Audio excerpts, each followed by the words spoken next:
పెద్దలు వద్దంటే ఆత్మహత్య చేసుకుంటారా? తల్లిదండ్రి మందలిస్తే చావే శరణ్యమా? మంచి కోరి చెబితే చెడు చేసి వెళ్తారా? మీ చావు అన్నిటికీ సమాధానం అవుతుందా? పోరాడలేరా? ఇతరులతో బతకలేరా? పెళ్లి వద్దు అంటే మూకుమ్మడి ఆత్మహత్యలు, లవ్ వద్దు అంటే చనిపోవడం, ఇవన్నీ చిన్న విషయాలా? చావు చాలా సింపులా అంటే ఈ ఘటన నిజమనే చెబుతోంది.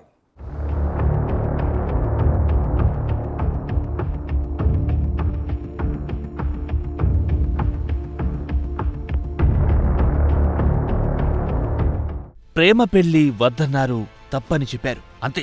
ఇంట్లోకి వెళ్లి చనిపోయారు. వయస్సు, మంచి చెడు అన్ని దృష్టిలో పెట్టుకుని చెబుతుంటారు తల్లిదండ్రి. కానీ పిల్లలు అదేం పట్టించుకోకుండా చావు లేదా హత్యను ఎంచుకుంటున్నారు. నాగర్ కర్నూలు జిల్లా అచ్చంపేట మండలం బొమ్మనపల్లి గ్రామంలో ఇదే జరిగింది. క్షణికావేశంలో ఇంట్లో చీరతో ఉరేసుకుని ప్రేమికులు ఆత్మహత్య చేసుకున్నారు.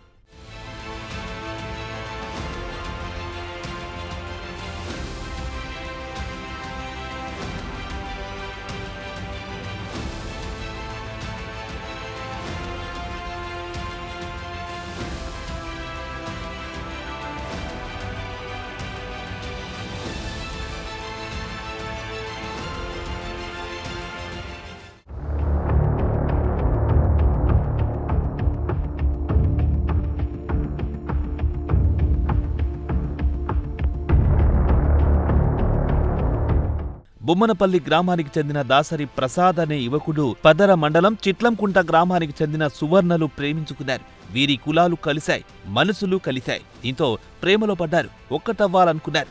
ఇంట్లో వారిని ఒప్పించాలనుకున్నారు. బట్ వారు ఒప్పుకోలేదు. ప్రేమ పెళ్లి సరైనది కాదన్నారు. అంతే, కలిసి బ్రతకడం వీలు కాకపోతే చనిపోవాలని ఫిక్స్ అయ్యారు.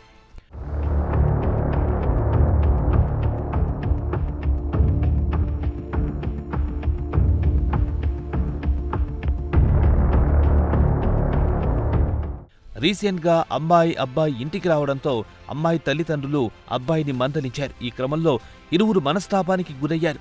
ఒకరిని విడిచి ఒకరుండలేమని క్షణికావేశానికి గురై ఈ దారుణానికి ఒడిగట్టారు. పొలానికి వెళ్లారు అన్నదమ్ములు. కానీ అక్కడ్నుంచి ఇంటికి వెళ్దామని పట్టుబడ్డారట. సరే అని ఇంటికొచ్చారు ఇద్దరు. ఆ తర్వాత లోపలికి వెళ్లాడు. పడుకుంటాడు అనుకున్నాడు అన్నా. కానీ ఉదయం తలుపు తీయకపోవడంతో అనుమానమొచ్చి తలుపులు పగలగొడితే వారు చనిపోయి కనిపించారంట. విషయం తెలిసిన పోలీసులు ఘటనా స్థలానికి చేరుకుని పోస్టుమార్టం నిమిత్తం మృతులను అచ్చంపేట ఆసుపత్రికి తరలించారు. ఫస్ట్ జరిగింది ఏంటంటే, నేను ఇంటికాడ మా తమ్ముడు ఫోన్ చేసి చిలకకు రమ్మన్నాడు. పోతే ఇంకా చిలకలో ఉండి ఓంపాన ఇంటికి అని అన్నాడు. ఇంటికి ఓంపా అంటే నేనేం చేసిన, ఇంటికి వచ్చి ఏం చేస్తావురా, ఇక్కడ అమ్మ నాయన ఉండరు కదా, ఇక్కడ ఉండవని నేను చెప్పిన తర్వాతకి కక్కయ్య ఉండి తోలుకపోరా, ఇంట్లో గొల్లె వేసుకొని పండుకోరా మా కక్కయ్య చెప్పిండు.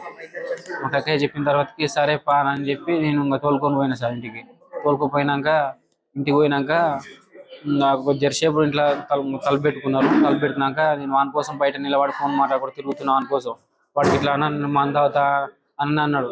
అంటే వాని కోసం నేను తిరుగుకుంటూ ఉన్నా సార్. తిరుగుకుంటూ ఉన్నాక ఏమైంది, వాడు ఇంట్లోకి బయట తిరిగిండు. ఇంకా ఇంట్లోకి పోయి పండుకున్నాక 11 గంటలకి ఇంకా మరి ఎప్పుడు పెట్టుకోరో తెలియదు సార్. ఇంకా అప్పుడు వాడు మాట్లాడుతున్నంతసేపు నేను మాట్లాడుతున్నా. ఫోన్ కాలింగ్లో ఉంది. ఫోన్ అందుకోసం తెల్లారి నిద్రపోలేదు నేను. తెల్లారు ఫోన్ కాలింగ్లో ఉంది. నేను మాట్లాడుకుంటున్నా. 11 గంటలు 10 దాటినాక ఇంకా ఇంకా పండుకుంటాను అన్నాడు. పండుకున్నాడు. ఇంకా గొల్లెం వేసుకుంటూ నేను పండుకున్నా కానీ మెలకుతూనే ఉన్నా. ఏమైందంటే ఇంక వాడు సిల్కు పెట్టుకుంటూ మరి ఎన్ని గంటలకు ఊరు పెట్టుకుని జరిగింది తెలియదు సార్. ఫోన్ ఎంత చేసినా లిఫ్ట్ చేస్తలేడు. ఇంకా మన తర్వాతకి పొద్దుగాల 6 గంటలకు వెళ్ళి నేను పోయి తలుపు కొడితే తలుపు తీయలే. మా మడదలు కూడా పిలిచిన, తలుపు తీయలే. ఇంకా మళ్ళీ 6:30కి 7 గంటల తర్వాతకి నేను పోయి తలుపు తన్నా సార్. తలుపు తంతే తలుపు ఊసి వచ్చింది.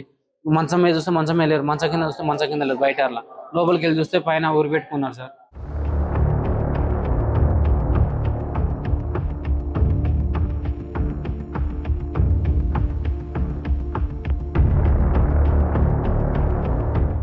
ఇష్టం వచ్చిన అమ్మాయితో అబ్బాయితో పెళ్లి జరగకపోతే ఆత్మహత్య చేసుకోవాలా? కొన్ని రోజులకు వారే ఒప్పుకుంటారు కావచ్చు, లేదా ఏదైనా ఇతర మార్గాలను ఆలోచించాలి. కానీ క్షణికావేశంలో ఇలాంటి నిర్ణయాలు తీసుకోవడం ఎంతవరకు కరెక్ట్? 2 కుటుంబాలకు ఈ ప్రేమ జంట తీరని దుఃఖాన్ని మిగిల్చి వెళ్ళింది. తల్లిదండ్రికి కడుపు కోత మిగిల్చి వెళ్ళారు ఈ జంట.